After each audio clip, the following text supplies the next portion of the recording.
Peace, y'all. A quick disclaimer before we start this off. So the East Coast got hit with a pretty wild storm while Topaz and I recorded this episode, and it gave the internet the runs for a little bit. So some of the audio wound up getting corrupted. I've edited it down to the best of my ability, and things should really be fine, but I couldn't let this shit go out and not say anything because even with my editing, it's still kind of noticeable in some parts. So this is me acknowledging that. Thanks for understanding. Y'all are great. We back at it again on Real Notes. Yee!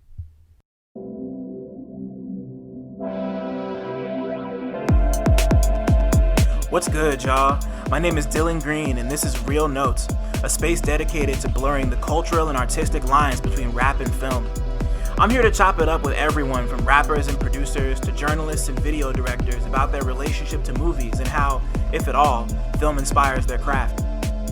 My guest this week is New Jersey rapper, producer, vocalist, and director Topaz Jones, a fellow native of Montclair, New Jersey.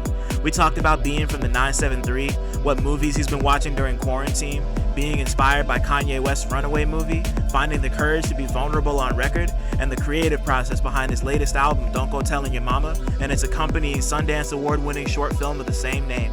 Come fuck with us. Peace. What's up? What's cracking? Welcome back to Real Notes. Dylan Green, CineMasai, Montclair son. I've got another Montclair son on the line with me today. Every single guest on my show is a special guest because they're all great, but this one is incredibly special and very near to my heart. We got fucking rapper, producer, fucking lover of sour belts, fucking Topaz Jones in the building, in the place to be. What's up, bro? Sir. Thank you for coming on my shit. I appreciate this so much. I'm grateful to be here, bro. You know, this is just like two Montclair kids talking. Hopefully we don't make this like a super insular New Jersey conversation, but you know, it's amazing to watch both of us grow. Hell yeah, man. Like it's been like I remember when the Honeymoon Suite first came out, and just like Wow. seeing where you've come from then to now, like you're still there, but you're just you've grown so much. Like that's Thank all you, I can man. really, like, you've just grown so much, man, and it's really been a pleasure to watch you go. Thank you, man. Yeah, I think I used to be really afraid of kind of growing in public and people being like, I think I still to a degree am very private about the work I'm doing, like in between records sort of. And I always just kind of come back as this sort of like revitalized new self. But every new project I grow to appreciate the journey more, and you know it is nice that people can kind of go back and see where it started and where it's at now, and see like a clear progression.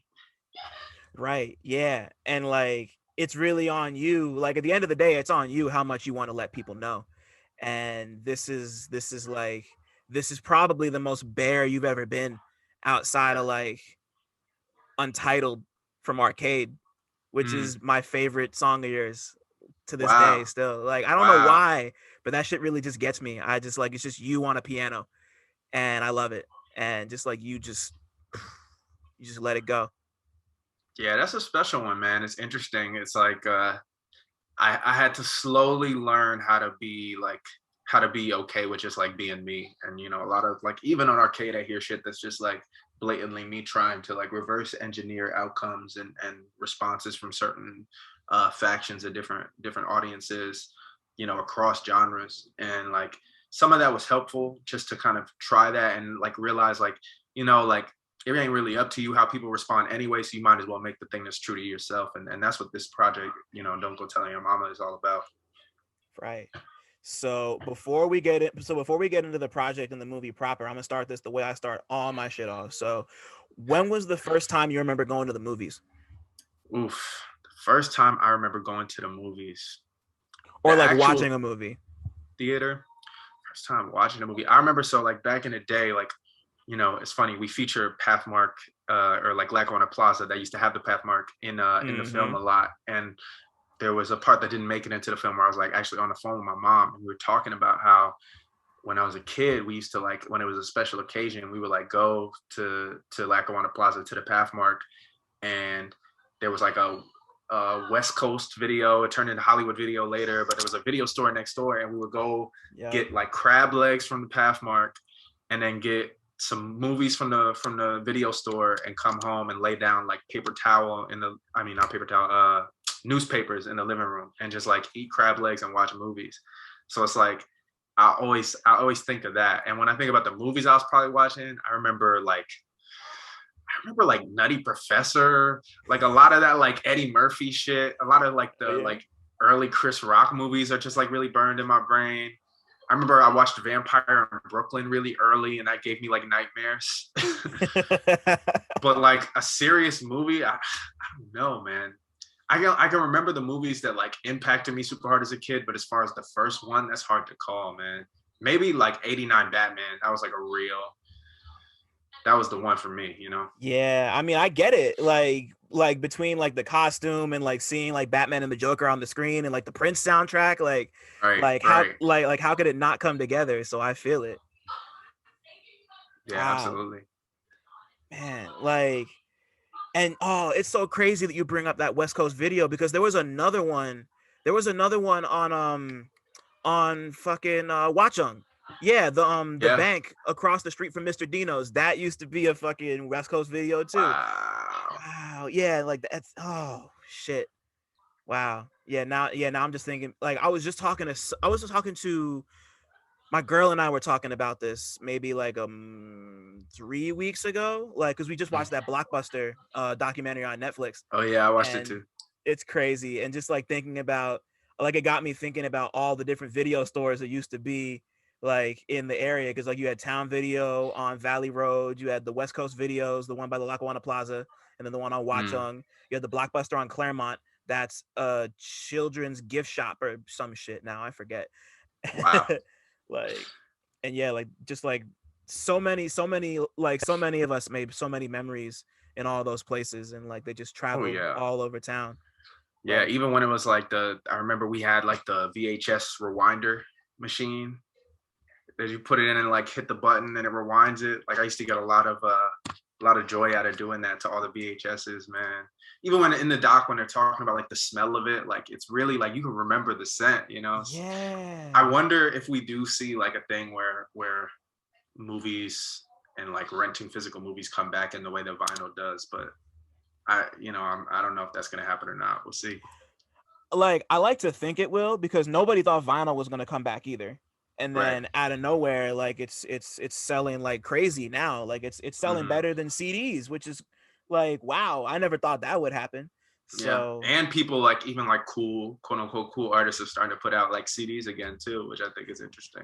Yo, I literally just bought a Arm & Hammer CD. Like it came in yesterday.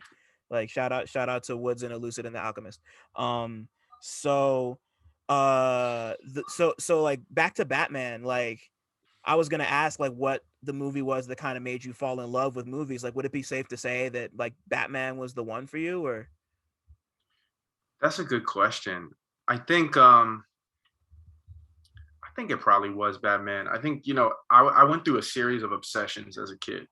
So even like, I'll tell you this too, there was a phase I went through where I was like obsessed with wrestling. There was a phase I went through where I was obsessed with Santa Claus. Like I used to watch Tim Allen's the Santa Claus.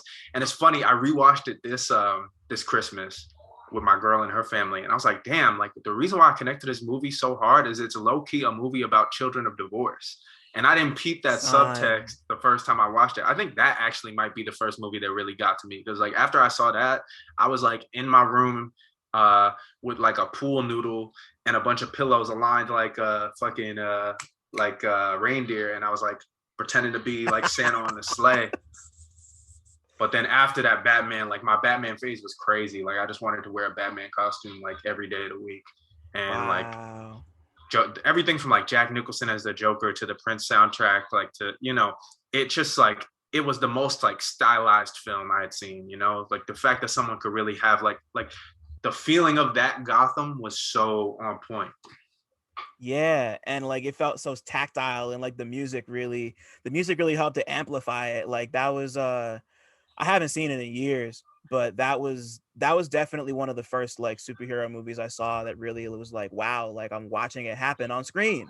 And I want to go back to what you just said about the Santa Claus being about children of divorce, because I hadn't thought Yeah. about that before. I'm also a child of divorce. My parents separated when I was about, I want to say 11, maybe Word, 10. word. I forget. So, wow, like what did you see in that made you kind of like where did that come from? Because I'm really like, you just kind of Well, blindsided yeah, me with that. yeah. So there's like this whole dynamic that's happening of the kid, um, his mother, his father's Tim Allen, and then there's this other guy. I'm forgetting his name now because I wasn't thinking about this movie before we talked, but Right. um, uh damn, what is his name? I don't know, it doesn't matter. But there's this new guy that's sort of like the mom's boyfriend, and there's this tussle in the beginning between Tim Allen and the new guy until Tim Allen becomes fucking Santa Claus, and then the kid is like all of a sudden like really obsessed with his dad and wants to spend more time with him,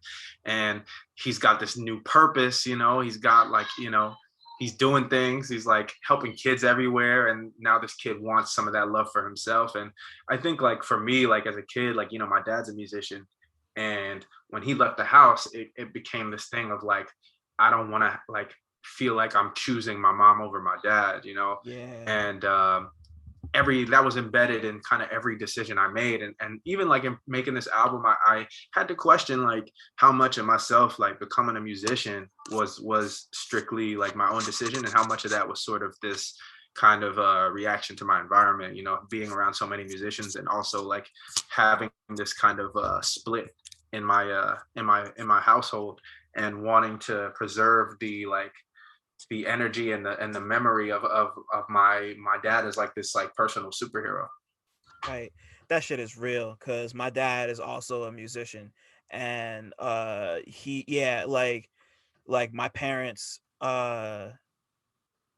separated, but like he stayed in Montclair, and my mom kind of moved around a whole bunch. She was in Mm, South Orange, and then Glen Ridge, and then back in Montclair for a bit. So like I never like I was lucky in the sense that like there was never like my parents never made it so that like that they were like fighting over us. They never made us choose. mm, And that was I think about that now, and I really appreciate that, because like a lot yeah, of because like I've heard so many stories about people who's just like I've seen and heard that type of shit. And for sure. like I haven't seen the Santa Claus in a long time, but now that like I'm thinking about it, and wow, that really is like that's a movie about divorce. Like Yeah, wow. yeah, it's worth checking out again. I guess like next holiday or whatever. I had never seen Home Alone either, so I watched the Home Alone and Home Alone 2.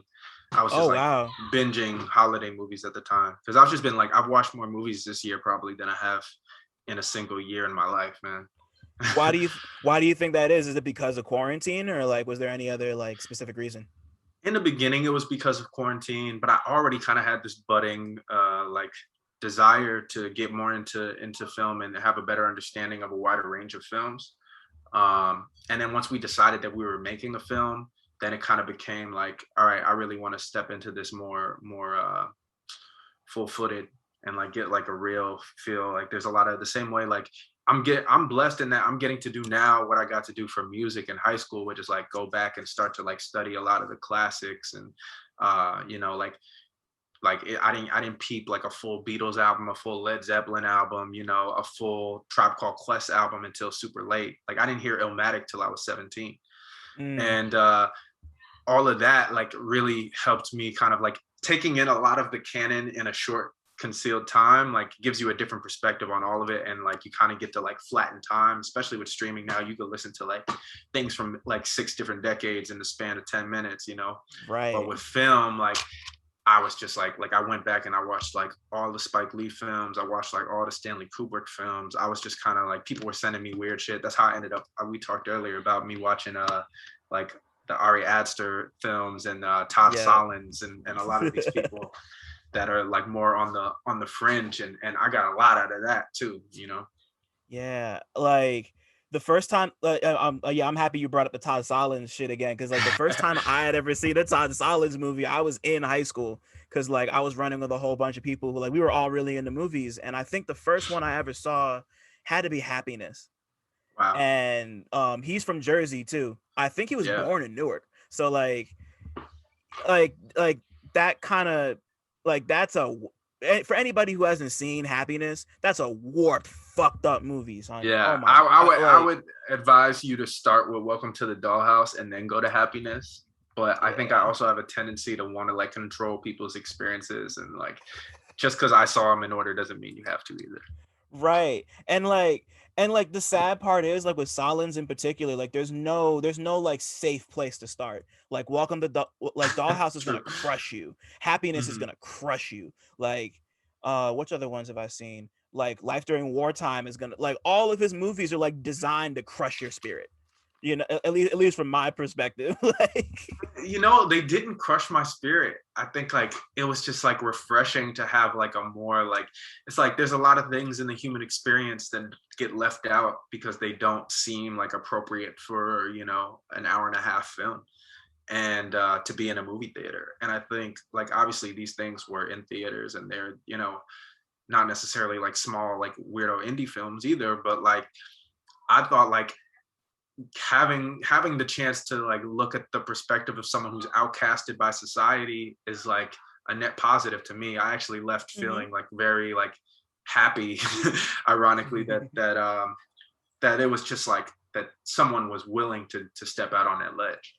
No, I feel it. Yeah, that's ultimately what I walked away with too. Like especially with Dollhouse and Happiness, because like these are, Hmm. I read this. I might have told you about this. I forget, but Roger Ebert reviewed Happiness when it first came out, and one of the things he mentioned was particularly with the therapist, the pedophile therapist. It's that kind of movie. Yeah. That guy. He like talking about like how like he was doing his shit and how he got found out and arrested, and like Roger Ebert mentioned that like when stuff like that happens and like you see people on the news talking about it, the first thing they say is, oh, they seem just like anybody else. They seem so normal. And Mm, that's like all of his movies are kind of like a flip on just like what is normal, like what does it mean right, to be normal, like that normal more often than not for just about anybody you meet is going to be a projection. And right, yet and like people don't really, like nobody's really willing to probe that the way that he does. And that's what made it like on top of them being really funny in like I shouldn't be laughing at this type of way, like that's what made his movie so special to me. Like yeah, definitely. And I think, you know, like as a society we're like always trying to cut down at tension and at anything that makes us uncomfortable. You know, like we don't even want to have to interact with the person who brings us our food, so it's like just dropped off at our doorstep. Like i'm kind of right. I'm kind of not feeling that trajectory for what that means for like our humanness in 20 years time, you know. And I think films like Solondz films, like it gives us that perspective of like, yo, like even the people we don't want to admit are part of this like experience. You know, it's like that one uncle in your family, you know, everybody, like we have these Mm-hmm. people in our families, we have these people like in our communities. And it's like, you know, I'm not trying to celebrate nobody who's doing terrible things, but I also am not one of those people that believes that anyone is like a monster by nature. I think like a lot of what people are and who people are is circumstantial and environmental. Right. Nah, definitely. Like we're all products of our environment, like whether we Right. want to admit so or not. And like you mentioned Spike earlier, and like Spike Lee is someone who's very much about like this, just like you look at something like Do the Right Thing. Like Do the Right Mm-hmm. Thing is very much like it's really crazy that you brought up the product of your environment thing, because like every single person in Do the Right Thing takes place over the course of a day, and every single person is from that neighborhood, or Right. except for Sal and like them, like they live somewhere else, but like they work in that area and they're there It's most of the still their time. neighborhood. Like that's their community at Yeah, the end of the day. right. And Yeah. like you look at that, and like every single person is different. Like everybody in that movie has a different type of personality, a different type of perspective and worldview, and they're all products of the same environment. Like that's one of the things that makes Do the Right Thing such a fucking head bust of a movie, especially when you Right. see it for the first time in high school. Because I also saw it for the first time in high school. I saw it in a class. I forget which one, but yeah. Yeah. Yeah. For sure. I think and a lot of Spike's work kind of deals in that. And specifically, like I know I had mentioned Crooklyn to you earlier. Yep. And I was, like that's one of the ones that I hadn't seen before. And I was like, damn, like I've seen most of them, but I haven't seen this one. And I was so like taken aback by the scene where she goes down south to visit her aunt or whatever, her aunt and uncle. Right. And the whole screen kind of warps, and there's this like surrealism to it where it's like I'm checking my screen to see if like something's fucked up. Like I'm pausing the movie, and like I really went through, like I took like a 15-minute break to try and figure out what was wrong until I realized nothing was wrong.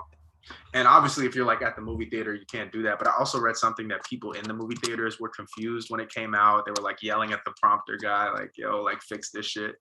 And once I realized what was happening, it was like, oh, what a beautiful way to kind of express the discomfort that people feel, like being moved from one environment that they've been kind of steeped in. And that first experience you really have entering a different environment, especially one if that might be like of a different like socioeconomic standing, like that's groundbreaking. That's like world shaping for you, and a lot of people never even leave their environment, and as a person who was like blessed enough to have a lot of experiences early on, like leaving my environment and going to a lot of other environments, like I think I credit that with kind of the way I approach everything. Right. And it comes through in the music, like not even just in the fact that you like make, like not even in the fact that your music can be kind of genre fluid sometimes, but just like in like the voices you put on, and like it's I can just see it. So like when did you, something like obviously you come from a family of musicians, so when did you decide that you wanted to make music yourself? Very early. I think I was probably like, I remember like first grade at Rand Elementary, I had a group of kids that I collectively got together at recess, and we were like, yo, let's make a boy band, because boy bands were popping at the time. Oh, like yes, they were. We were the OG Brockhampton, dog. There was like, we were just like writing, like I could never remember the songs we wrote, but like I wrote all the songs and then they just performed them. I was like kind of producing and writing for a group at like 6-7 years old. You were Puff already, son. You were 6 or 7 years old already, bro. Talk to me nice. And I think, after that was like a short-lived thing, but I think around like 8 is when I started to like actually like write song lyrics. And my dad and both of my parents did a very good job of not being like stage parenty, and they were like probably more scared of me going into music and following my father's footsteps than anything else. So like I remember like being like a preteen, like I would like show my new like raps to my mom, and she'd be like, it's okay.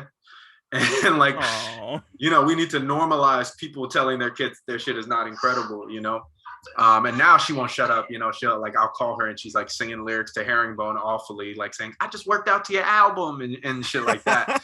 But when it was time for me to like be focused on progression, she never allowed me to be deluded about where I was at and how far I had to go.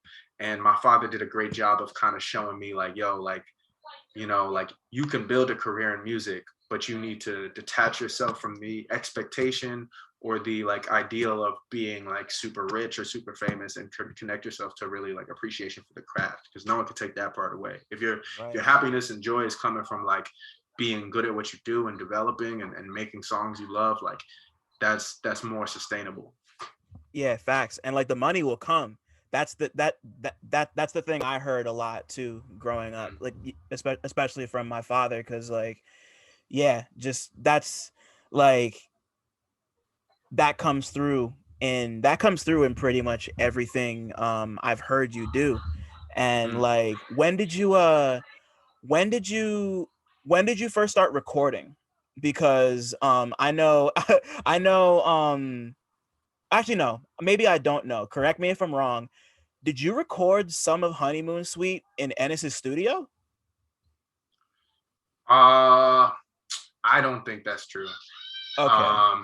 We like, because at that time I was already in college, okay, so I probably did a lot of that. Yeah. But I did other stuff.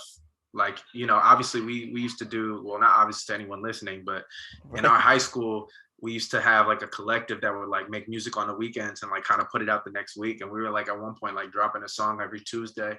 And like a lot of that music was made either like in my basement, in like Mr. Fry's classroom, like Shout a out to lot Mr. of Fry. shout out Mr. Fry, a lot of different, you know, just like random locations where we could pull up with the little like blue mic, or even sometimes we just like rapped into the MacBook mic, you know, back in the day. But I think I first started like recording songs probably like 11 or 12.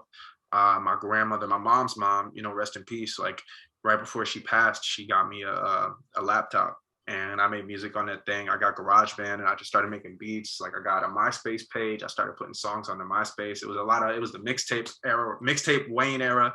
So I was just really just freestyling on other people's beats and putting them up with my little like thermal colored image. You know, we used to do the thermal filter. And that was really how it started. I think like once I showed that I was like really working towards it for like a year, my pops brought me over to like a family friend of ours who also is in Montclair, who had like a home studio. And that was like my first time being in like a studio space. And I recorded like a little bullshit song in there. But that was like, I didn't have another experience in a studio for like probably like 5-6 years after that. Right. So like while you're doing all of this, I mean, like you've already kind of said that you weren't like really focusing on film like that at the time, but when was there ever a period of time when you had like first started recording where like movies and music kind of came together in your head? Probably only through watching what other people were doing. So, you know, like my dad like indoctrinated me into the Prince fandom early, you know, so like Purple Rain was like a big touchstone. And also, like, not for nothing, probably one of the more like impactful, like a lot of the most impactful musical experiences that happened for me in high school were Kanye moments, which I think like, you know, who among us? Well, you know, freshman year, my pops took me to see Glow in the Dark tour. And that was like, that like reaffirmed my commitment to really like going hard at shit. And then like, I guess, I don't know if I was a junior or a senior, but when Runaway came out, the Runaway film, like I remember just being glued to the screen. And obviously that's not like the best movie in the world, but like, you know, like you can't really touch 2010 Kanye. Like there's, you know, obviously like people like, you know, we reflect back on Dark Twisted Fantasy and it's like, you know, all right, like maybe now we see a couple more flaws than we did at the time, but like that was that moment. Like if you were there for that moment, you know, and the watching this like Technicolor explosion of all the things that I heard in the Kanye music, like I knew I wanted to do that. I just didn't think it would happen for me on album 2.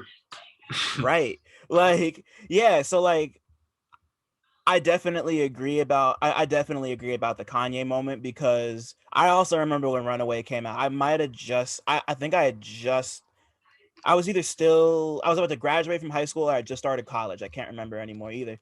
But like just seeing that he was willing to go so hard and bring all this shit together in the way that he did was real, like especially in the movie. Like hearing Runaway and like seeing the dancers and him at the piano and push on like that was really, really beautiful. And the I NPC think about scene. like alone, like and like seeing someone do that with an NPC like in a movie was crazy to me, because I was like really into both rap and film at the time.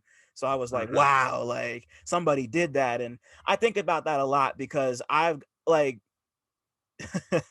Dark Twisted Fantasy is not my favorite Kanye album. It's not even close. Like It's not my favorite either. I think it's a great album, but like I think, you know, the first 6, like they're all great albums. yeah, like I appreciate how important that album is to so many people and so many like a lot of things, but like outside of a handful of songs, I just like don't go back to it. I get a lot of shit for it, and I guess rightly so, because everybody loves that album, but like, Well, you know, it's like an off the wall thriller kind of thing, you know, yeah. like the heads know, you know. Yeah. So okay, now let me ask, what's Kanye's Off the Wall? Oh, I think Kanye's Off the Wall is probably Late Registration.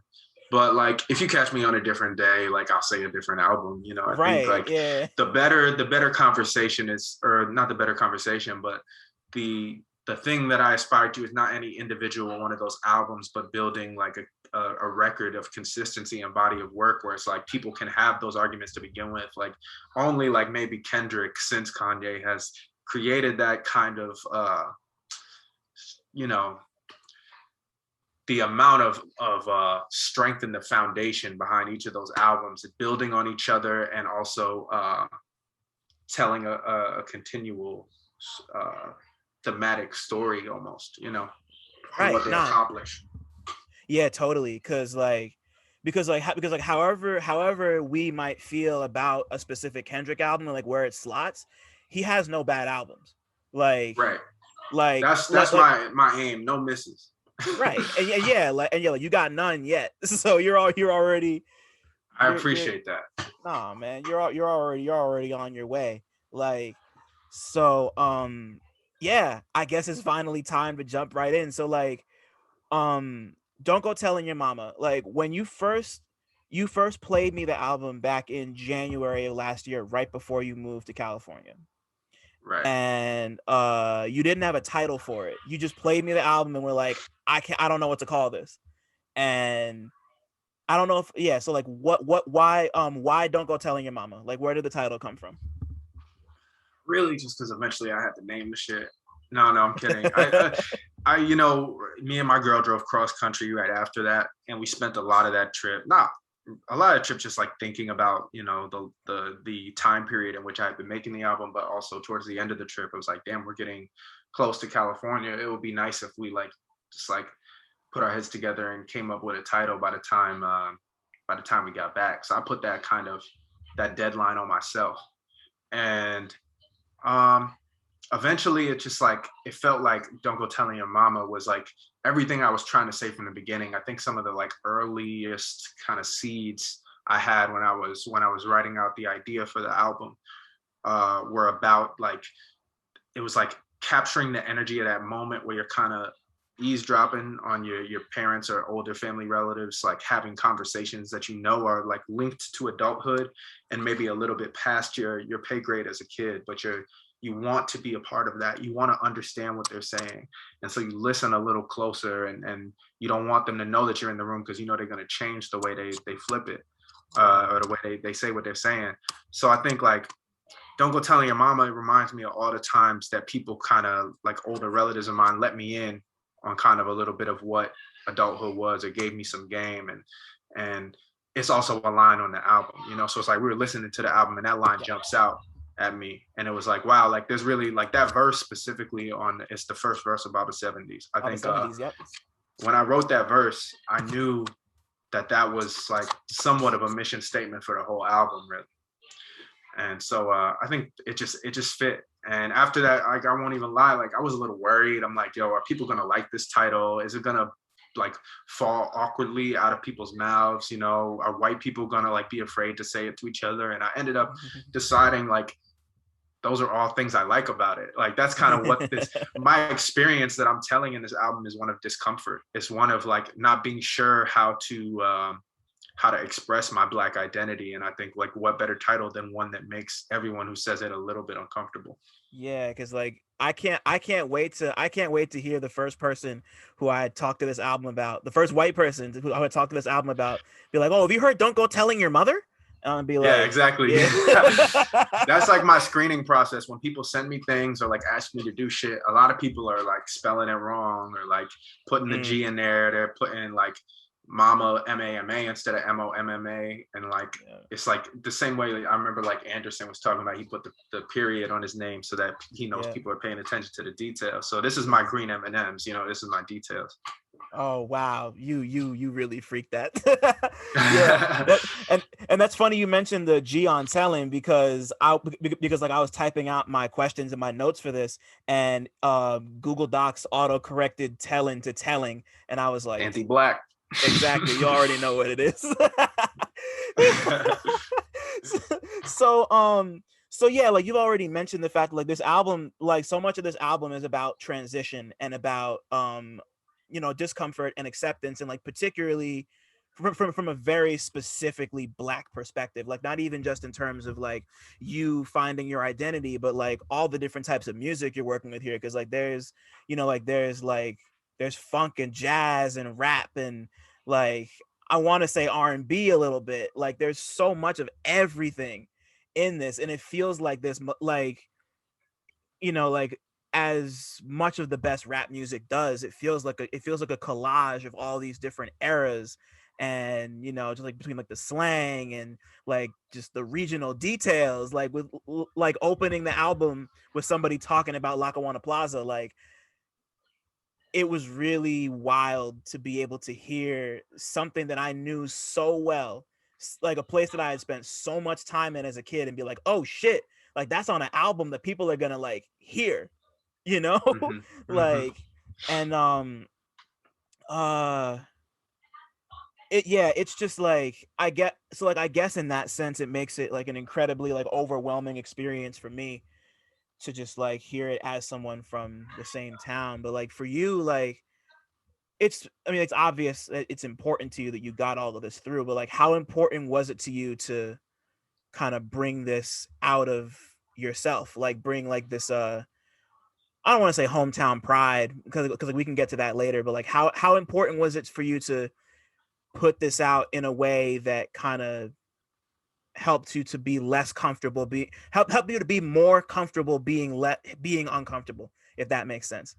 Absolutely. I think you know, I really got out my own way with this project. So prior to this, it was almost like I was kind of holding back so much of myself with the idea that, you know, that's what you're supposed to do. You're supposed to like prove yourself as just like a rapper in general. You're supposed to like get people excited, and then when you like sign your life away to a major label and put out that first debut album, then you give them like the full story, and like that's really what you're saving that for. And I grew up in that old guard thinking of you're supposed to have that major label debut that tells the full story. And I think I was holding on to old antiquated thinking about what my career was supposed to look like, who I was supposed to be, how I was supposed to approach things. And when I really like let that go and made it more about like just really just like being comfortable with myself and being okay with like, I don't have to be like the biggest rapper in the world to be like happy. I don't have to be, I don't even have to like, there were so many people who I wanted their approval before. And it caused me so much discomfort. It caused me so much writer's block in coming from this last album where with Arcade, where I felt like an outsider to the industry at large. And in the years since then, I played a lot of shows. I've been around a lot of different artists and in different scenarios, and realized like none of that shit is as cool as it looks from the outside, right? And once I had that understanding, it was like, all right, I'm young, but I'm not super young. It's like I don't get this album out by 26, all drop the 26, it's going to be curtains for me if I don't get the album out by then. I used to like put those kind of constraints on myself, and it was hurting the music. And the only way out of that writer's block was to kind of like just push through it. And, I think I told you about this when you came to the studio, but I had this like mushroom trip where I was trying to come up with the idea for the album. And it ended up just ended up going horribly. It's like my first ever bad trip, but it cleared the space for me to like really address that I was operating from fear and not from love. So I started out this album with the idea that everything about this album, about this project, is going to be motivated by love and not by fear. And once I did that, it's sort of like the story kind of channeled through me. It was like, all right, like I'm not worried about people judging me based on like being from Montclair, about being from Jersey, which used to be like, felt like a bad word to say I was from Jersey, like people wouldn't really respect it as much as like being New York based, quote unquote. Mm-hmm. And I think as I let go of all those layers of shame and shit, yeah. Right. Nah, absolutely. And like you start that off, like Mirror starts off with you kind of like, Mirror kind of feels like the shedding of the skin, like you talk about like not showing that side of yourself at first. And it just feels like this is like, I don't want to call it like a rebirth, but it just felt like you were kind of like reorienting yourself. I think it is a rebirth, I kind of hope that every album is somewhat of a rebirth. Like I'm trying to be that guy. A lot of people do really well kind of running with the same formula and just kind of slowly improving upon it. But I think like I have a really hard time making songs that it feels like I already made. So the joy for me comes from like attacking new subjects, like climbing a new mountain. And when it came time to climb this mountain, it was like the thing I haven't really ever done is giving people like my real self, my real story. So that was the objective. And I think like on the other side of that, I feel really great about doing that. Right. So talk to, cause like you mentioned the mushroom trip, and then you mentioned, like, I know you mentioned that you mentioned the album was you mentioned that you like the album was created with like a big, like of course like there's like a band involved, and like y'all like had a whole process where like y'all had like rented out your own like little space to make the album over the course of some period of time, right? Or to at least like jam out and get it. So like talk to me about how that came together. I wrote like this kind of quasi screenplay, like the storyboard sort of. And from there, I made like an outline and I created scenes. And we all like got a bunch of musicians together and a bunch of ideas that I had already started producing that felt like you know, it made sense with what I was talking about thematically. And we just kind of went up to the Poconos. I sent them all the screenplay, and like, you know, it's like when I say screenplay, it's like a notes app thing. You know, it's not Right. like exterior Montclair, you know. It was, but I tried to go into detail about like what's, you know, there's like characters and places, and I wanted people who were working on this album to understand the picture that I was trying to paint early, you know. So from the beginning, this album was sort of more a process of scoring a film that would never be made. Which of course is not the case because now there's a movie attached to it. so like for you, like when did you decide, like, I mean, like, you mentioned the screenplay and the notes app, like the notes app screenplay. So like for you, when did you decide that Don't Go Telling Your Mama needed to be a movie, or a short film rather?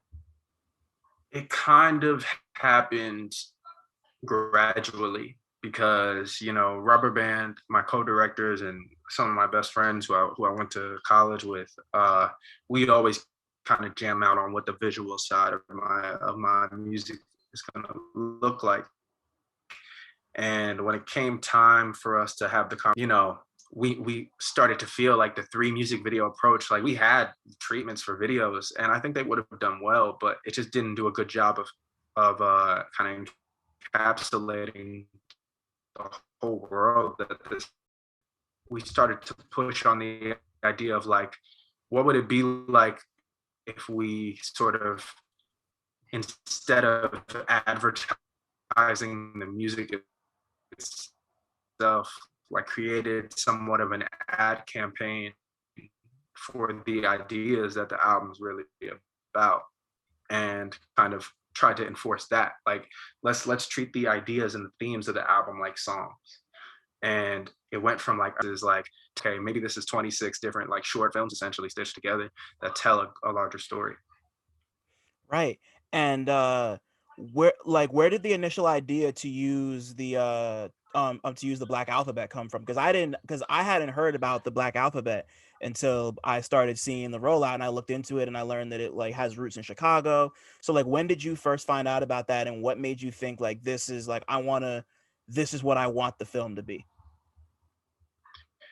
I didn't know the history of the Black ABCs when they first kind of came across my my timeline. I guess it was popping up on like Pinterest searches and like occasionally on some like retro aesthetic Instagrams and shit. And I would just see it places. And I had a couple of them in my mood board folder sort of on my computer for a couple of years actually. And when we started coming up with ideas for the visuals to the album, I started to like unload on the guys like all this creative inspo and all these images that I had around me while I was making the music.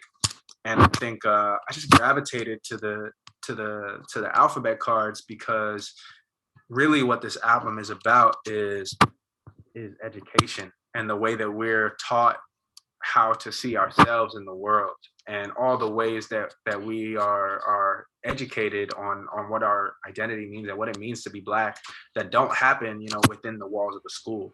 A lot of our education happens outside of school. It's really like the things we see on TV. It's really the billboards, the eyewitness news clips. It's, you know, it's a lot of other things, the things our family tell us, you know, all of It's that World plays Star, a yeah. larger role in our sense of self. It's World Star, you know, like, and so in seeing that link, it's just like, all right, this makes sense. And also in kind of like a retelling of my own like childhood and history and all of that, like it made sense to use the framework of the ABCs and to have real structure to what we were telling.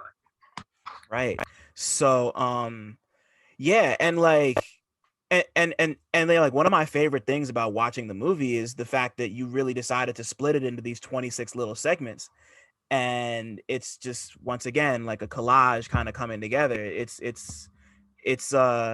like like it's about as it's about as structurally hip hop as any movie could possibly be, just because it's like a whole bunch of pieces coming and informing a whole. And like For sure, even like us bringing in like the old footage, you know, we have a lot of archival footage and like stuff from our old home videos, and like in that way too, it's like we were like sampling a little bit too. right, yeah, and like and like watching the movie like today again, that's really my father has been going through like our the archives of our home videos and like sending me emails with like a whole bunch of like old home videos of me as a kid and me and my sister and my mother and like our whole family. So like seeing that while he's seeing that happen while I'm watching your movie, I'm like, damn, like this is all kind of coming full circle to me in like ways that make me really happy but also kind of like uncomfortable and raw. It was weird, but it's but like a good kind of weird, like Yeah, yeah. I'll tell you this too, like those like home movies specifically, that was like a very late addition to the process. We didn't know we were gonna have that. But you know, I came out back to New York in August to shoot the film, and I was here for that whole month. And I was at my mom's crib. My mom lives in Harlem now, and she was like, "All right, you here for like another week? I need you to come with me and help me move like stuff out of this one storage unit to a smaller storage unit." She wanted to downsize to like, you know, she had, you know, just trying to like consolidate all that stuff, right? So I really didn't want to go with her. I was like, I got other shit to do. We doing all this, you know, like I was done with the film and really like it's an excuse to spend some time with my mom. So I agreed to it.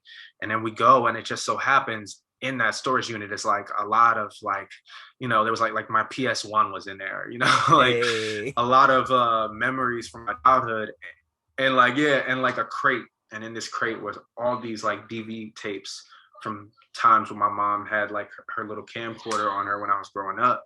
And we ended up using like a fraction of what it was, but I took all that stuff and had it digitized. And, you know, I spent like maybe like a day just like seeing things and seeing memories that I had forgotten even happened. And I'm sure you've got a lot of that from what's going on with you, emotional. And it really provided us with like that last kind of dash of seasoning we needed on this to drive home how personal all this stuff was, and also how like connected it was to like my entire life story. right, nah, absolutely. And if you wouldn't mind too terribly, I kind of want to go through each of the segments and like break down like what the inspiration was behind them, and just like I saw your eyes get wide. My fault. I didn't mean to spring that on you. No, it's cool. It's cool. There's just a lot of them, so I don't know if people like. And I also I want to make sure that people have new memories when I want people to like interact with these things and see some of them for the first time. But we could definitely talk about it. So we don't have to do all of them in that case. Like if you want, we could pick maybe like your favorite like 5 for sure, or 6. Like yeah, I think one that jumps to the top of mind is P, which is P is for play fight. Yep. I can draw a direct line from the original screenplay that made the album to the film. And like in that original screenplay, I kind of wrote this scene that was like a riff on a real experience I had when I was a kid, when a bunch of like my cousins and also just people who weren't like necessarily family, but like play cousins were like in my great uncle's basement.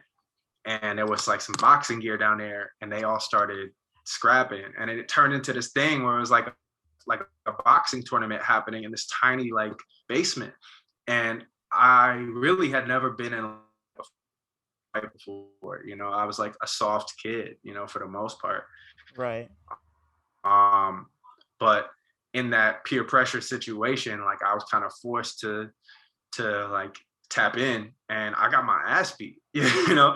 And I think the way that that translates to the film is like in this like larger than life way, where it's like, you know, we're on this playground, but it's also like it feels like a real boxing match, you know. And like when you're in that moment as a kid, like everything feels like it's the most serious thing that ever happened to you. Yeah, totally. And also like it's one of the shorter segments in the whole thing too. And like you get up and like you're ready, like your dukes are up and like you're about to really scrap, and then you just get knocked out and then it's over. Like Right. it's just so quick. And that really left an impact, to just be like no pun intended, I guess, because like that's just, it be like that when you're a kid, like really, like it's just like you think it's gonna be crazy and then it's just over. Like, yeah, I guess what are the letters that like spoke to you? Like what's one you want to talk about? oh man, so so for me, I love like Sour Belts is my favorite song on the project, so I would say S is for Sour Belts. Like that's like just like yeah, you know, this is what I wanted to ask you. So Sour Belts, what is it about Sour Belts that you love so much? Because they clearly mean a lot to you. That's so funny. I think you know, I definitely like going back to like my first times at the movies, like I always was the kid that opted for the Sour Patch Kids or the sour type of candy. Like that's just kind of my jam as far as like snacks go. I'm trying to lean less on that side of things as I get older, and you know, things have real health costs. You know, I'm trying to be a little more health conscious, but it really is like one of my comfort foods. And I ate a lot of like, I remember Jack Hallenbeck, one of the producers on the album, one of like our earlier sessions, he had one of those like 5-pound bags of like sour candy. Right. And like, you know, you eat enough of that shit, you start getting sick. But that was like, it meant a lot because like, you know, we had this song where we, you know, sometimes in the studio, you don't know what to name the beat, just name it something that's in the room. And we have both been eating Sour Belts, so we named it that. But also the visual representation of it connects to like a real time. I think I was like on break my freshman year of college, and me and my friends like went up to the woods and like did acid for the first time. And really what that shit is about is like that kind of being that group of Black kids out in the woods, like kind of unsafe, like unsure, because like as a young Black kid, you're not like, you're kind of localized to like more urban environments, and taking part in this like hallucinogenic experience that opens your eyes and opens your heart. And I think like that like ego death that happens when you engage in that, and I know it's not for everybody, I'm not necessarily trying to like advocate it, right, but for me it was important to have that experience and gain that perspective. And it was a lot, it was a plot point in my coming of age, for sure. Right. I think that's really tight, especially considering that it's just been found that like psilocybin, or I think I just pronounced the name wrong, but like I think there we go. Yeah. There it is. I fucked up. But that has really wonderful effects on depression. Like mushrooms have been proven to have incredible effects on like helping to get over depression. And like that's a lot of people I know have gone through that experience, and they've kind of come out on and most of them have come out on the other side, like even if it didn't result in some sort of like game-changing life moment, it was like, that was pleasant, you know, like at least I got to see some cool colors, which can be cool in and of itself. But like and actually that same trip like informed a song I wrote that came out a couple of years ago called Cotton Fields. And it was like, the hook is like cotton fields in the sky. And it was because one of the hallucinations, me and my best friend, this dude, Austin Brennan, we were both like tripping, and we both saw the same hallucination, which was like these like clouds taking the form of like African fertility statues. and kind of Oh moving shit. in this like circle. It's really some trippy shit. We wanted to do this like animated video for it, but we couldn't get the funds together at the time. But Damn. that like still sticks in my head to this day. So it's like, you know, like it wasn't just that I like went and like tripped acid. Like that was fun. It was definitely fun, but it also felt like you know, a connection to the earth and to the spirit of our ancestors in a way. And I think that like, you know, there's many routes to that, but I think the spiritual aspect and this idea of like Afrofuturism, it's all connected. You know, like you think about like Earth, Wind and Fire and Parliament Funkadelic and like how much Mhm. acid was taken in those sessions, you know. Yo, anybody willing to put a pyramid as detailed as Earth, Wind and Fire put on their album covers, they were on acid. Like, Right, right, like that shit has too many details to not come from like a very vivid, lucid trip. Like, right. And you already know how like George and Bootsy get down, man. Like, mm-hmm. yeah, yeah. And Yeah, those are like fucking these are my mothership. heroes, you know, outside of like, you know, like obviously I love rappers, but I'm as much funk as I am rap, you know. So Right. No, absolutely. And um you know, speaking on the tip that you were on with like kind of this like spiritual connection to really just like ancestry and music, like one another one of my favorite bits in the movie is D is for drums, which is now that I think about it, another one of the shorter ones where, you know, it's just like somebody banging on the table. And I think you're doing the beginning, that's the beginning of Buggin', the verse, yeah, right? yep. Yeah, I thought so. So like I remember I saw you tweet maybe no, right when you put out D is for drums in the rollout, you mentioned that you used to bang out grinding on the desk until your hands hurt, like we all did, because like Yes. like in middle school, like I remember being in the Glenfield cafeteria and like we would bang that shit on the tables, like, oh my god, like it was just so much. So like talk to me about putting drums together and like how that kind of speaks to that that connection that you were talking about a little while ago. Absolutely. I think, you know, the drum is like, you know, one of the most important and versatile pieces of technology for Black folks in general. You know, I think like we've used it to communicate for centuries, and there's something about, you know, that feeling of hearing a drum. Like we respond to it differently. Like we have a different relationship to drums than I think a lot of other cultures do. And that's not to say that they don't have their own unique relationships. Like obviously, like um, you know, in Latin cultures, there's a similar relationship, but also that dates back to Africa too. So it's like when you Right. think about what a drum means and this idea of like someone being able to take anything and turn it into a drum. You know, I think James Brown was famously saying like everything's a drum. Like for him, guitars were drums, bass was drums. They're all rhythm. And I think, you know, when I thought about like my own upbringing and my own education, it was like how important was it for me that like I was able to build community and bond with other people just over the sound and feel of drums, you know? Right. And like I don't remember if it's I don't remember if this is the specific shot that opens the sequence, but like at the very least, like in the beginning, there's just like a shot of the fist with the jewelry on it and the rings, and it's like banging it in, and it does it in reverse. That like really caught my attention. Like, what inspired y'all to why do that intro scene in reverse? It's a good question. I think we kind of operated off of intuition a lot, and there was something that felt like kind of it wasn't telling the full story about the scene originally.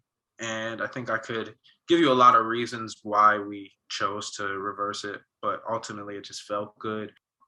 I think, you know, we tried a lot of we were open to experimenting at all times with this. I think we didn't really know what the film was fully gonna be until we got really towards the finish line of it. And we remained open to a lot of different possible like original ideas where, you know, each of these letters has kind of 5 or 6 alternative versions that could have happened, you know.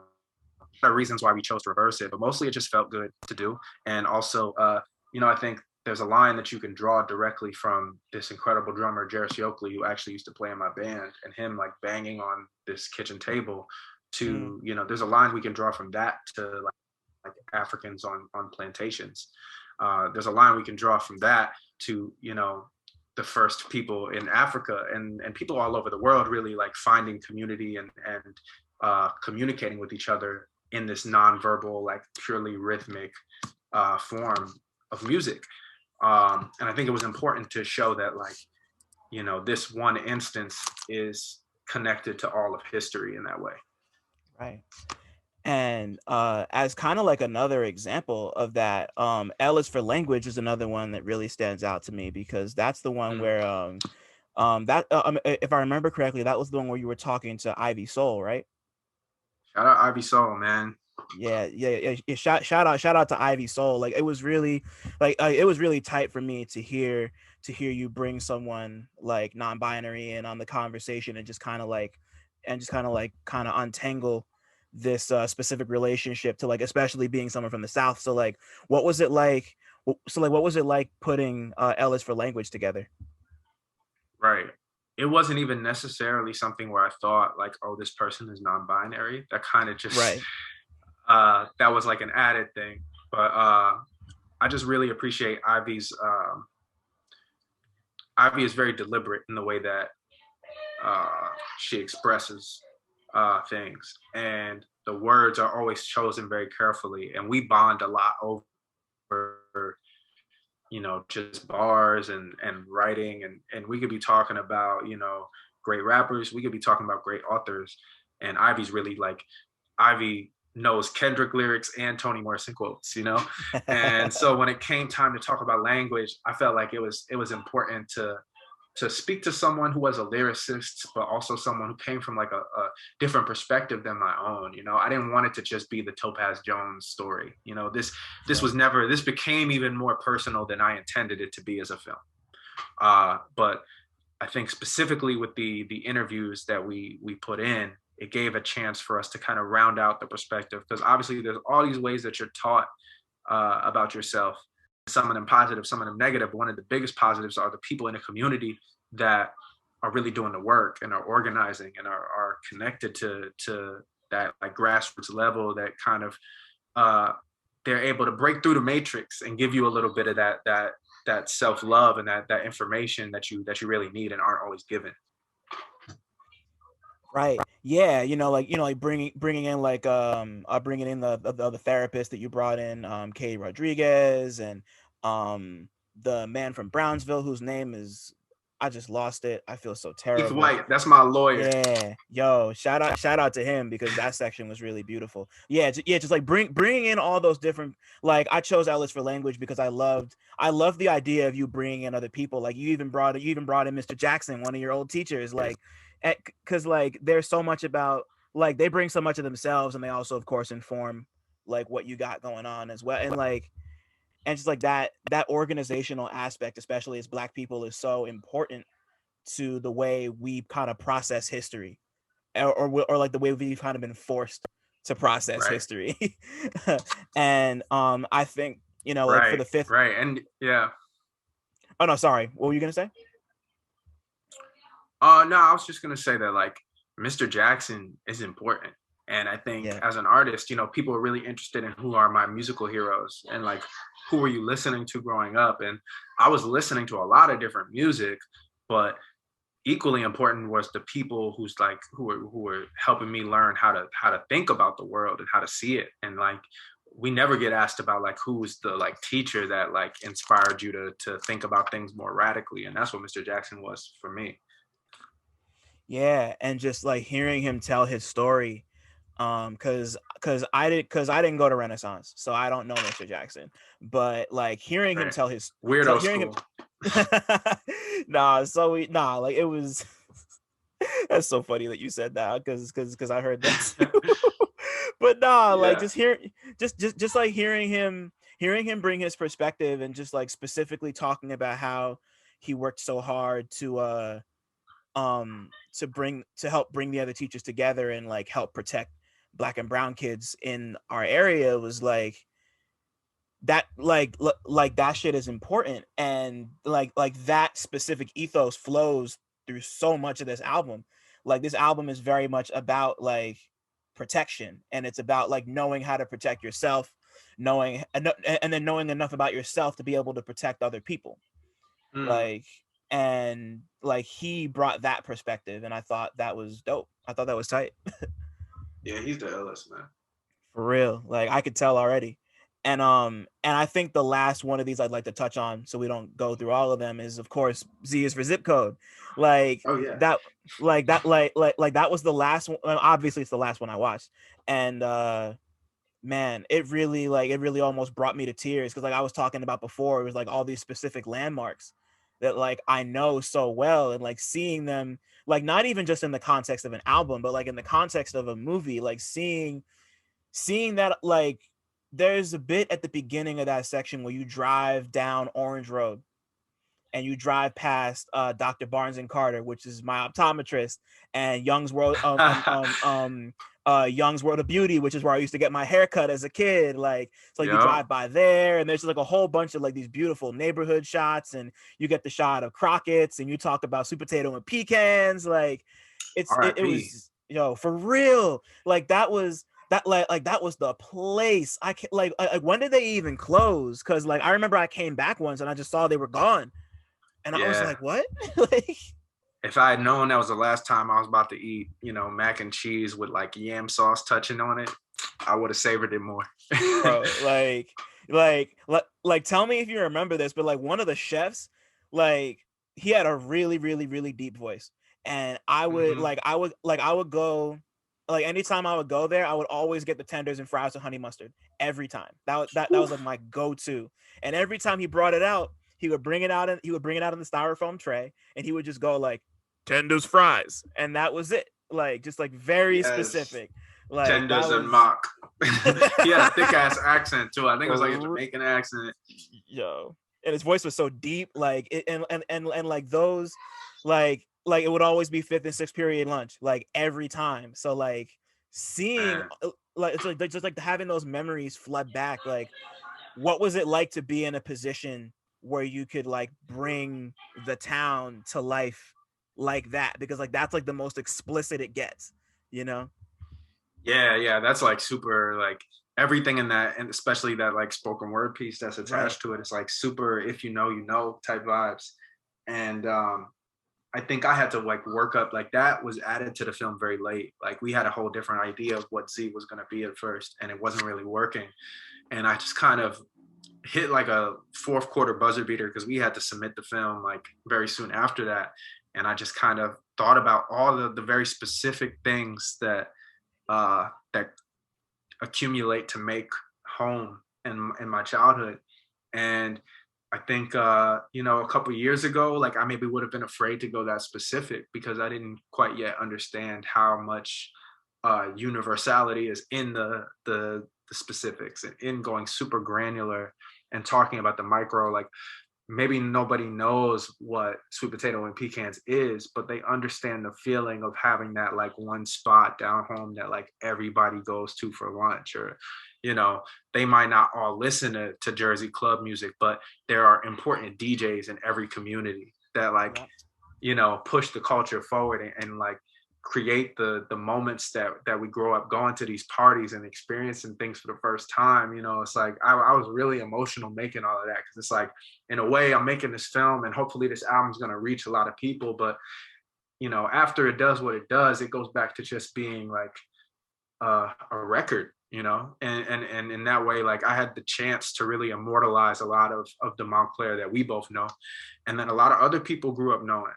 And I think it's not my job to speak to everybody's experience, just kind of give you a piece of my own, and hopefully you see some of yourself in that. Right. And like that's a part of healing. Like that's a part of healing, and that's a part of like growing to understand yourself, is like it's something that I've struggled with a lot, especially recently. Like it's understanding that like you can talk yourself out into the world and not have people understand it, and that can be cool. You know, like you don't always have to be understood on like a granular level. Even Right. if you're projecting something that's so granular and specific, you don't like it doesn't have to be received in that way by everyone, even if you want it to be. Because like Yeah. Yeah. Even that's yeah, like assuming that like you can be fully understood ever. And I don't know right, if that's true anymore. Like I maybe used to think that there was things I could do and then like everybody would understand the totality of me. And that forced me to try and jam like everything that I am into every single piece. So it was making it harder to write because it was like, well, if I do this, it's too much of this and not enough of that. And in writing this storyline for this album that has characters and ideas and themes, it was like the creation of the character allowed me to say some things that maybe would be too brash or too harsh for the person I really am, or maybe some other things that'd be like more like vulnerable and soft than I would maybe be normally willing to be. And they're really all parts of me, but you know, society like forces us to try and like kind of commodify that and wrap it in this like tight package. And you know, we're none of us, we all contain multitudes. So I was happy that I found a way to kind of express those multitudes, you know. right. And you were able to do it, and you were able to do it with other people involved as well. Like not even just Yeah. like the band, but like you know, like talking about the features on the album. Like you got Yeah, man. like you got Maxo and Fonte on a song. Like Yo, I feel like hip hop owes me one for putting them two niggas on the same you song, bro. gotta Like like that needed to happen. son. Like okay, so like talk to me about how that happened, because like that's obviously one of my yeah like that's one of my favorite joints on this whole thing so far. Yeah, I love that record. It's not like a, you know, a lot of this, the finishing of this album and the features specifically happened in quarantine, so it's not that like we all linked up in the studio story that I wish it was. Of course. But I'll specifically speak to the Fonte thing. We both randomly got asked to speak on this like Live Nation panel. Really, like I just knew a dude who worked at Live Nation. He was like, "Yo, will you do me this solid? It's with Fonte." I was like, "It's with Fonte." I'm pulling up. I never met Fonte. Like, I used to rap over fucking Little Brother beats in high school to practice my bars, you know. Hell yeah. So we get there and we're talking about like the independent music grind and shit, and like on the stage to all these like white people who work at fucking Live Nation. And then it gets to the end, you know, everything was real cordial. And then Fonte got, it was like the first snowstorm, I think, of maybe 20, I don't know if it was 2018 or 2019. It might have been 2019. And he got snowed out. He couldn't go back home to North Carolina. So he was stuck there. And all the Live Nation people were like, well, we're about to go, you know, sing karaoke and get drunk at this spot. And he didn't really have nothing else to do. So we both just said, fuck it, and we went with these Live Nation people and just like got fucked up and did like karaoke. And it just like brought us closer. And he was like, yo, like if you ever need anything from me, like I got you. And like niggas say that a lot, but they don't always mean it, you know? So I took it with a grain of salt.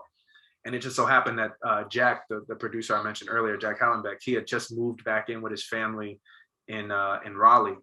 And we had to finish some stuff for the production of the album. We were actually working a lot on Sour Belts at that time. And I flew down there to work with him for like a week. And I told Fonte I was down there, just kind of threw the shot up. And he was like, send me the address, I'm pulling up. He pulled up to this white kid's family home with a bucket of Bojangles chicken. I kid you not. And like wow. Me, Fonte, Jack, you know, his family, we just sat there eating fucking chicken. And then we played him like a bunch of joints off the album. We played him Mirror, we played him Dial, a couple other joints. And he was like, yeah, I'm with this. And, you know, he was like, send me whatever you want to send me. And as soon as I made Who, I was like, this has to have Fonte on it. And, you know, he was super good about getting me the verse. You know, he really killed it. It's like one of my favorite verses on the album. Some of the like dish soap for bubble baths, like that line just bounces around in my head randomly all the time. You know, he's really like one of the greatest rappers. So like I can't say enough kind words about Fonte and how dope he's been. You know, he's like, I don't have a lot of mentors in rap. You know, I feel like it's been kind of like me figuring out on my own and with my manager Kev, who's really helpful. But Fonte's one of those people. Yeah, shout out to Kev, man. Kev Story, the legend. But Fonte's one of those people that really like he'll give me the time if I have a question, if there's anything, you know, he holds it down. Right. My it's funny you mentioned the dish soap for bubble baths, because that bar is crazy. My favorite bar of his on that song is when he said, I'm living proof that you can make something from something bad. And I was like, Yes. So when my just children grow, they ain't gotta you don't run have as to run as fast. fast. There you go. There it is, son. Like, he's just, I Talk about like understanding the assignment. nah, he forget understanding he understood the assignment. He went and made the cheat sheet. He had it in the fucking back of the back of the toilet shit. Like, yo, like all of Yes, that. bro. Like, yo, yeah, he's Fonte's incredible. Like, shout out to Fonte. And shout out to Maxo too. Maxo killed it on Maxo. that track as well. I love Maxo. He's got like some really great music. Yeah, man. Like Lil Big Man is one of my favorite projects I've heard in the last couple of years. I run that back a lot. He's incredible. He's also really tall. He's gigantic. Yeah. Like, I met him in person before, and it was like, damn, like here's like, it's rare that rappers are the same height as me, and we're both up there, you know. Right? Yeah. No, y'all are both really tall. Like, I was like blown, because I met him. I never met him, but like I saw him at a show a couple years ago, and like he came off the stage and was like still like the stage was at his pelvis, and I was like, what? Like, it's all like a really reverse Tory Lanez. Yeah, it's like a reverse Tory Lanez, except Maxo's not also a piece of shit. But yeah. Well, you know, I mean, yeah, fuck Tory Lanez, but that's no, you're right. No, my fault. But so obviously we've been through a lot with this album, and you've been through a lot with this album. And one thing that I've noticed we've brought up a whole bunch is this like I mentioned it a little bit earlier about like being kind of genre fluid, and you kind of brought it up with like, you know, like rap is like we've been over like we've talked about Kanye, we've talked about the Clips, we talked about Earth, Wind and Fire, we talked about Prince and Parliament, and just like been like jumping all over. And one thing that I've always loved and appreciated about your music is that like you can't really be pinned down. Like, you rap obviously, but it's like your music is informed by so much different kind of music. And like being genre fluid is something that's kind of like becoming more in vogue now than it was maybe like 3-4 years ago. And I guess I was just wondering, like, since this is very much like a new chapter and like a rebirth, like we were talking about before for you, how does it feel to be, because like you've been making this type of music for a minute, like this isn't just like something you adopted, you know? So like, how does it feel to be in this position now where you're able to express yourself in this particular way with these particular influences in a space where being genre fluid is more common than it was before? I think I wasn't so calculated in being, you know, quote unquote genre fluid. It's something that people do say a lot about my music, but not something that like I set out to do at all. I really just like have a deep appreciation for a lot of music. And like, as much as I love, you know, like Outkast, I also grew up with my dad playing me a lot of like Steely Dan and like Average White Band and, you know, Ohio Players. And you know, I grew up under the tutelage of my father and a lot of other musicians in my family who were constantly like putting me on to new stuff. So it's like when it becomes time to make shit, I'm pulling from all those different places just because like those are all the things I like. And hip hop in its essence is like sampling from other places and other genres. So like I'm almost confused. It's sort of like I'm not necessarily trying to be genre fluid. I'm trying to like I'm trying to project a forward-looking idea of what hip hop can be in the future. And what does it mean for people who grew up listening to samples and also knowing where those samples came from to bring in musicians and kind of like create music from like a sampler's dream mindset. Like I'm always really just trying to create music that like, if I heard it, I'll be like, damn, I really want to sample that. Right. And oh man, that's beautiful, because like that specific thing feels like such a recent phenomena to me. Like that's Mhm. like that isn't something that you can really say people were talking about like 20 years ago. At least not in the way that you've kind of gone about it on this project. Like Yeah. like it's all created from live instruments, but it feel like it has like the warmth and the care of like a loop, or like Hmm. really eloquently picked up chops, like Yeah. there are just like certain examples just like pulling from the track list, like man, DOA, like in particular. DOA is like the beat on DOA is like you just like that shit tore itself apart and like put Shout itself out back to together Angelo again. Moda from West Orange who produced that joint. Yo, he did amazing. Like Yeah, he did the shit.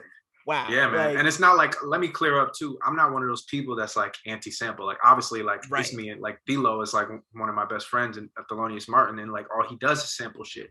So it's like we come from that. Like all my early shit is like all samples, but I just got to a place like I think taste-wise and just like practically where the samples began to like I felt limited by them because like I like songs that have very distinctive sections, and like I got to like my taste and my understanding of music and my musicality as a person kind of changed, where it's like the sample wasn't like the loop was cool, but it wasn't like I wanted to take it somewhere new now. And to do that, you got to have musicians in there like able to make those decisions and to move around the voice. And I wanted music that felt like like new things were constantly happening. There's a lot of little details in this album that reveal themselves and reward multiple listens. Right. I respect that because yeah, as creative as people get with samples, there's only so much you can ultimately do with a sample because it's, like you can't edit the sample. Like the music's already been made. Right. I'm sure they'll make the technology soon. Like they're figuring out wild stuff already, like you That could kind of like, yeah. And I'm scared of that too, because I think like we're coming up with all these cheat codes around just like great musicianship. right. And like I hate to be that like old, I'm not trying to Clint Eastwood niggas, but a lot of the things that like my dad and my uncles used to say about musicians early on is starting to like really like ring true in my head, which is like the end of the day, like what makes our favorite records from like history, like the most timeless records, what makes them that is that they really just like capture an excellent performance. And the more we try to like kind of reverse engineer and do these things that are sort of like a digital approach at like perfection, we lose a lot of like the like the wabi sabi and the natural kind of humanity in a record. So I just wanted all my stuff on this album to feel really human and feel like real people played it. And that's not to say that I won't do a project in the future where it's like all samples. Like me and Thilo talk about that all the time doing a project where it's just like, of course you are. Because niggas be having me fucked up. Like I can't really rap. And like I'm not like I don't talk my shit a lot, but like I think like there's not a line wasted on this album, and I'm really proud of that. Like I worked hard to make sure that every verse, I was communicating like effectively, efficiently, and with wordplay, and like not just putting in like something because it rhymed, but because it furthered the story and the ideas that I was communicating. And that I think, a project where I really just like let somebody else handle all the production and just go really in on the bars is something that I'm open to as well. But for this album, for communicating all that I am as a person, it just made sense to really go with this like live instrumentation approach. And I had so much help, so many amazing producers and musicians who contributed to this project and helped make it what it was as a real village. We got live strings, live horns on this shit. It's like, it's a big production, and I'm very grateful that people saw the vision of what I was doing and believed enough to really tap in on that level. Yeah, nah, that's really incredible, and especially to the point about you wanting to make this like you and the band and the producers and everybody wanting to make this sound human and kind of like I feel like I feel like no song on this project encapsulates the way you kind of like meet these different aspects of like rap in particular in the middle, like bugging is really like, because like I remember when I first heard it, like I was hearing the story and like I got the metaphors and I got what you were trying to say, but I'm like, this is a really, at first, like I think I told you this, like I was like, it's really strange and interesting that you decided to end the album with this song. But hearing it again, like I get it. Like it makes complete sense. It like ties everything together, especially with the clip of, I don't know who that was talking at the end, My aunt, my great aunt Penny. Okay, cool. Yeah, like her telling the story about the bowling alley and being a good listener if you don't know what to do, which and like those words, ending the album with those words was a nice touch. But to come back to the song itself, like talk to me about working with someone like like Thelonious, who's so renowned for his sample based beats. Like putting a song like this together must have been a different experience for you both. So walk me through that. Well, so Buggin' started out as just like the last day we were in the Poconos, like a couple of the musicians were just kind of jamming. And we said, like, why don't y'all just like free jam for a little bit and we'll like see if any of this becomes something later. And shout out to Alicia, who's one of the other producers. She produced Dial and she played bass on a lot of this album, produced on a lot of this album. She smashed it. She killed it. She's like an incredible producer and friend. And she kind of led the other musicians in this jam and kind of told them like, all right, I'm hearing this. And we had this thing that you hear in the beginning, which is where it started, is this kind of like jazzy kind of instrumental. And I was trying to figure out like what I wanted to say over it. And I was at my grandmother's house just kind of sleeping over, and I had this like really crazy dream, like one of those stories where like a song really comes from a dream. Like that whole story, like I had a dream that was like not that story, but it was like there was like this spider that kept reoccurring in it, you know. And I woke up thinking that there was a spider on me, and it just like I wrote the whole song pretty much in that day, I think, or like everything except for like the like ending of the story. And I played it for Kev, and I think Kev was like, you know, it's cool, but it's like it doesn't really hold my interest the whole time, and I think you want people to really hear this whole story. Great sage advice.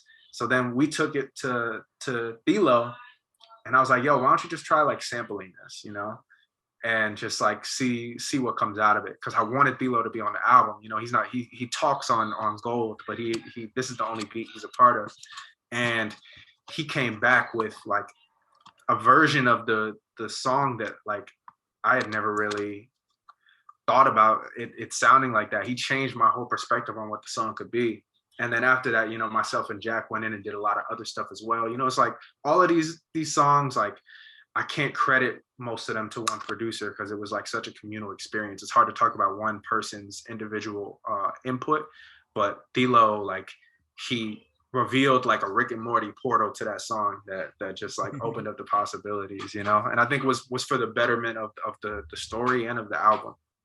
Right. And yeah, like that's like, cause that, like speaking of the story, it's like, it feels like a really self-contained story in and of itself, but it speaks so much to just like, just like the way, just like the places you were able to take the bug metaphor was just like crazy. Just like about like there like I remember something about like the crickets not picking up on the code switching or something, like just like, you know, like the way you managed to jump around and like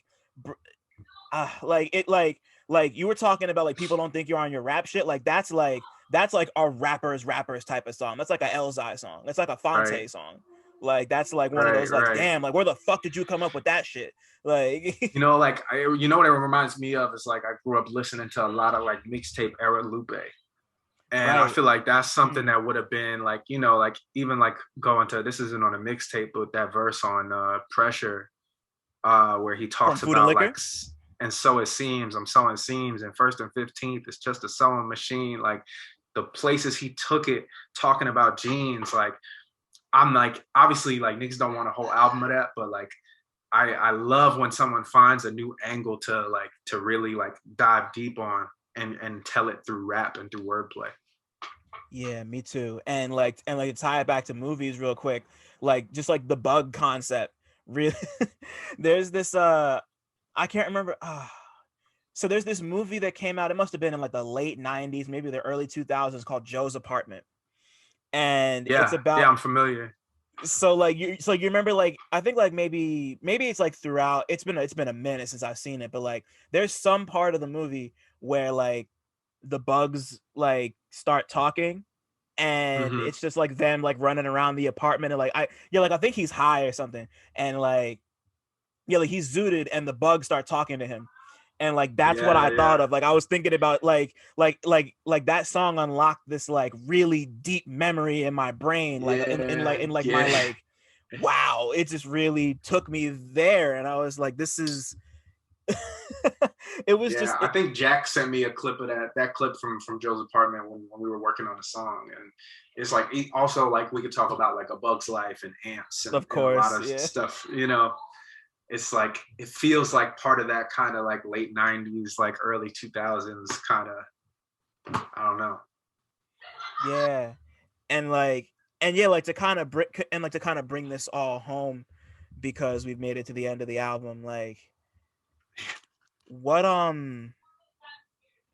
like making an album like this and doing it with a film, like a short film, um that's a really interesting dichotomy, because of the way that like usually like when you listen to an album, like you start to make your own pictures in your head, right?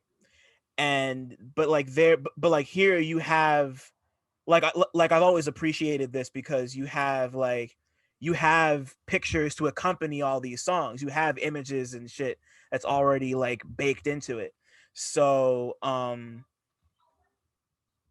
what's so like is that something that you kind of had in mind while you and Rubberband and everybody involved were like making this? Like were you making this were you making this in a way to kind of like give people things to see that they wouldn't see if they just heard the album? Hmm. The short answer is yeah. I think we wanted to build a world for people. I think a lot of my favorite, like I think back to Outkast. Like anytime I listen to Bombs Over Baghdad, like I see the kids running through the purple field. Mm. Um, or like when I listen to Roses, I think about them in the Letterman jackets, and uh, there's so much like iconic imagery, even going back to like Earth, Wind and Fire and those album covers. It's like I think all of my favorite artists world build, and as an aspiring world builder, this is really my first chance to really go deep on that and express something that at its root is bigger than just you know notes and rhythm. It's like it's ideas, it's concepts, it's memories, it's themes, it's like an experience that a lot of Black people share. And I feel really proud of the way that we were able to give life to that and create something immersive enough for you to kind of like step in it, rather than just kind of like and I hope people create their own images for it too. I'm sure there'll still be that and things that remind you of certain like memories you had as a kid growing up. Like I hope people relate to it in that way as well. But I think we were blessed to have a chance like during a pandemic to really create something so expansive, and I'm really happy with it. Yeah, and something so expansive and something that speaks so much to you, and is like really you like showing up like this is me. Like not even this is me now, Yeah. but like this is me, period. Yeah. This is very much like a foundational project. Like as much as like it's LP2, but I now feel at ease going other places musically and sound wise with people understanding like this is my heart, like this is my story, this is like where I come from. And I think it was important for me, more important than I even realized while I was making it, to make that thing that kind of plants the flag in the ground of who I really am, so that people can really get to know me. I think there's like a certain amount of yourself that you have to expose in art to make anything worthwhile, and I finally feel like I've done that. I've been like transparent to a greater degree, and now going forward, I'm excited to build on this and create new worlds that both speak to all the things in this world, but go other places that people don't expect yet. Right. And yeah, like getting that confidence is like that confidence is everything. Like confidence is really confidence is the make or break factor that like really pushes people forward, and like you're forward. Like you're here. You made it. So yo, this was so enlightening and so dope. Like thank you so much for Yeah, even man. taking the time. Like, Oh, thank you for having me, bro. You know, like you were one of the first people, you know, outside of like, you know, very close people working on it, close friends and homies. You were one of the first people I played this record for, and I really appreciate everything you do, everything you write about, and especially this new podcast I've been tuning in, and you know, it just made sense for us to link, you know. hell yeah, man. Thank you for the trust. Like, that means everything to me. Like, especially because like we weren't close growing up. So like we kind of Right, like we connected after we had already grown. So, you know, right. like that, so like the trust not having been like established 10 years ago, and like but kind of like being as strong as it is now, like that means everything to me. So thank you, for real. Yeah, and even, you know, absolutely, but like even there, like we didn't know each other very well, but you know, we know where each other come from, and I think us having that shared environment let me know a lot of what I needed to know to be able to trust and to play a project that's this personal and this attached to my own environment. It just made sense, you know. Yeah. So man, like just thanks. Like, wow. Thanks for listening. Shout out to y'all for making it this far. And shout out to all the Black people listening too, because y'all really impeccable. Don't forget to like, subscribe, and tell a friend to come through next time. 1.